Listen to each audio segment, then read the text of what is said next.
Hello students, आज हम देखेंगे नेचुरल रिसोर्स के बारे में। Natural resources definition and classification, ये पूरा टॉपिक देखेंगे हम।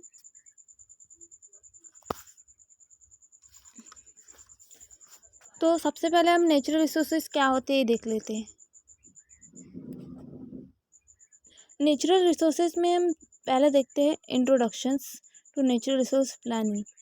तो जो नेचुरल रिसोर्स है ये क्या होते हैं? संसाधन प्रकृति के द्वारा प्रदत्त वे साधन है जिनके द्वारा सामाजिक लक्ष्यों को प्राप्त करने में सहयोग मिलता है तथा जो मनुष्य है मानव है, ये क्या कहते हैं? समाज की आवश्यकताओं की पूर्ति करते हैं।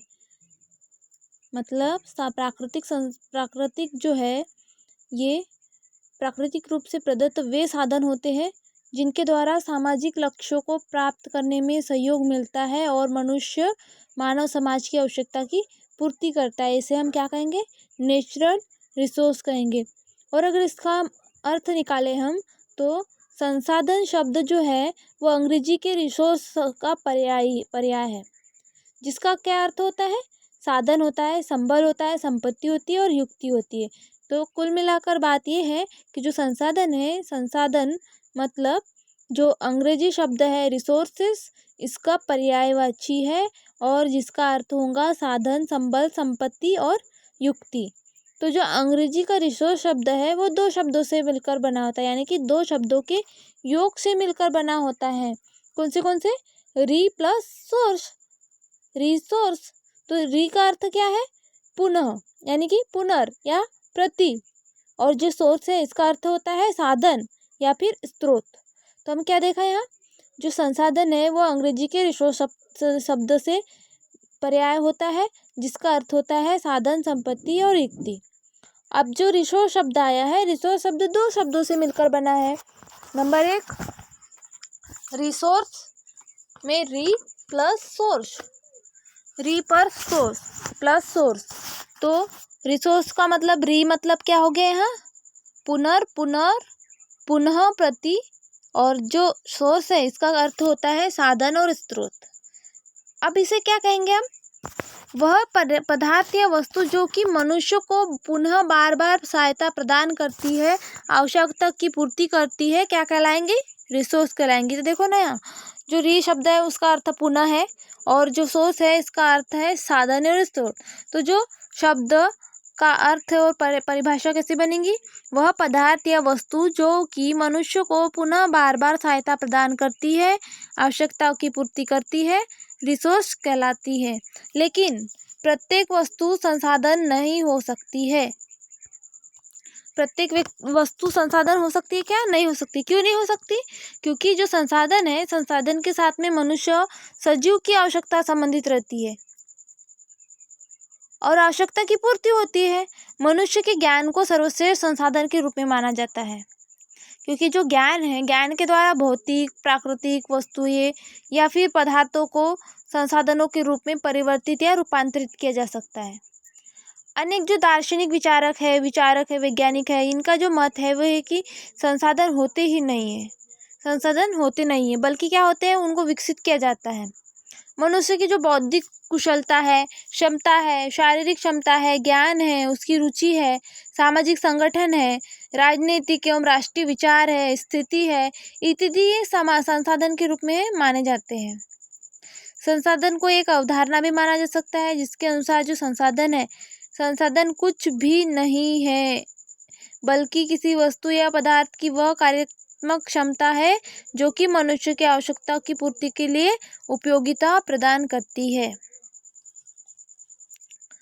अब आप देखेंगे ये संसाधन या रिसोर्स के बारे में जो परिभाषा है वो कई सारे साइंटिस्ट ने अलग अलग मिलाकर दिए हैं। तो हम देख लेते हैं। सबसे पहले तो देखते हैं E.W. जिमरमैन ने। ये कौन है? E.W. जिमरमैन एक साइंटिस्ट है। इन्होंने संसाधन को कैसे परिभाषित किया? संसाधन पर्यावरण की वह विशेषताएं है जो कि मनुष्य की पूर्ति करती है। संसाधन पर्यावरण की वह विशेषताएं है जो मनुष्य की पूर्ति करती है, उसको मनुष्य की क्षमताओं और आवश्यकताओं के द्वारा उपयोगिता प्रदान की जाती है। ये कौन सी परिभाषा है? E.W. जिमरमैन की। संसाधन पर्यावरण की वह विशेषता है जो कि मनुष्य की पूर्ति करती है और मनुष्य की क्षमताओं और उसकी आवश्यकताओं के द्वारा उपयोगिता प्रदान करती है।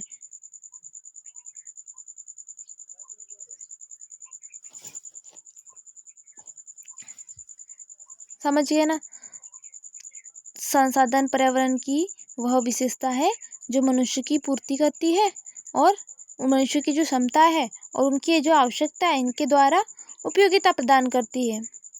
इसके बाद जेम्स फिशर ने क्या डेफिनेशन दी है? जेम्स फिशर ने जो संसाधन है उसकी परिभाषा ऐसी दी है कि संसाधन ऐसी कोई भी वस्तु है जो मनुष्य की आवश्यकताओं एवं इच्छाओं की पूर्ति करती है। देखो, सारी जो डेफिनेशंस है वो एक से मिलाकर मिलती जुलती ही है, मतलब यहाँ कुल मिलाकर मनुष्य की आवश्यकता की पूर्ति हो रही है। पहली परिभाषा में भी हमने मनुष्य की क्षमताओं और उसकी आवश्यकता की उपयोगिता के बारे में प्रदान परिभाषा देखी, और ये जेम्स फिशर ने भी संसाधन ऐसी कोई भी वस्तु है संसाधन जो कि मनुष्य की आवश्यकताओं एवं इच्छाओं की पूर्ति करती है, ऐसे कहा। ये जेम्स फिशर की परिभाषा है। इसके बाद में जे स्मिथ की परिभाषा देखो। जे स्मिथ ने क्या कहा? संसाधन पर्यावरण का वह तत्व या लक्षण है जो किसी न किसी रूप में मनुष्य के लिए उपयोगी होते हैं। यहाँ पर भी मनुष्य के लिए उपयोगी है। क्या उपयोगी है? संसाधन उपयोगी है। तो संसाधन पर्यावरण का वह तत्व या लक्षण है जो किसी न किसी रूप से मनुष्य के लिए उपयोगी होता है। ये जे स्मिथ की परिभाषा है।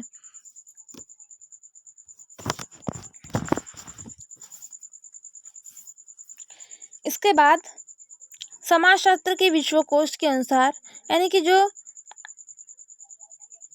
समाजशास्त्र है इसके विश्वकोश के अनुसार जो डेफिनेशन आई है वो क्या है? संसाधन पर्यावरण के वह पक्ष है जिनके द्वारा मनुष्य की आवश्यकता की पूर्ति में सुविधा होती है और सामाजिक लक्ष्यों और आवश्यकता की पूर्ति होती है। ये इसकी परिभाषा है।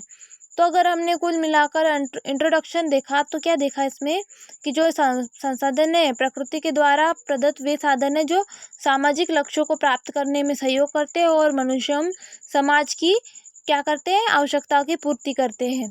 अब जब जो संसाधन है वो दो शब्दों से मिलकर बना है अंग्रेजी के, तो कौन सा? एक है रिसोर्स बनना है दो शब्दों से मिलकर, एक री प्लस सोर्स। संसाधन अंग्रेजी के रिसोर्स से मिलकर बना है, रिसोर्स दो शब्दों से मिलकर बना है, री प्लस सोर्स। री का मतलब होता है पुनः और सोर्स का मतलब होता है स्रोत या साधन। तो परिभाषा हो गई वह पदार्थ या वस्तु जो कि मनुष्य को पुनः बार बार सहायता प्रदान करती है, आवश्यकता की पूर्ति करती है, रिसोर्स कहलाती है या फिर संसाधन कहलाती है। लेकिन जो प्रत्येक वस्तु है वो संसाधन नहीं हो सकती। क्यों नहीं हो सकती? क्योंकि जो संसाधन है वो मनुष्य की सजीव की आवश्यकता संबंधित रहती है, आवश्यकताओं की पूर्ति करती है, और मनुष्य के पास जो ज्ञान है वो सर्वश्रेष्ठ संसाधन के रूप में माना जाता है क्योंकि उसको भौतिक प्राकृतिक वस्तुएं पदार्थों या संसाधनों के रूप में परिवर्तित या रूपांतरित किया जा सकता है। इसके बाद अगर कुछ देखें तो जो संसाधन है वो कुछ भी नहीं है बल्कि क्या है? किसी वस्तु या पदार्थ की वह कार्यात्मक क्षमता है, फंक्शनल कैपेसिटी है जो कि मनुष्य की आवश्यकता की पूर्ति के लिए उपयोगिता प्रदान करती है। ये क्या है? संसाधन है। फिर इसके बाद हमने देखा कुछ साइंटिस्ट E.W. जिबरमैन ने परिभाषा दी है, जेम्स फिशर ने और जे स्मिथ ने, इनने सबने वैज्ञानिकों ने संसाधन की मिलती जुलती परिभाषा दी, जिसे संसाधन ऐसी कोई वस्तु है जो मनुष्य की आवश्यकता है इच्छा की पूर्ति करती है। संसाधन ने मनुष्य की क्षमता और आवश्यकता की उपयोगिता के लिए प्रदान करती है।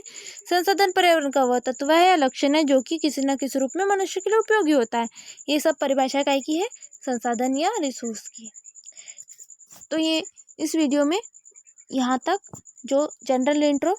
इसके बाद हम जो नेचुरल रिसोर्स है इसके बारे में और आगे स्टडी करेंगे। इसकी डेफिनेशन यहाँ हो गई नेचुरल रिसोर्स की अलग अलग साइंटिस्ट के द्वारा, और इसका जनरली अर्थ और इसका इंट्रोडक्शन यहाँ कंप्लीट होता है नेचुरल रिसोर्स के बारे में। Thank you.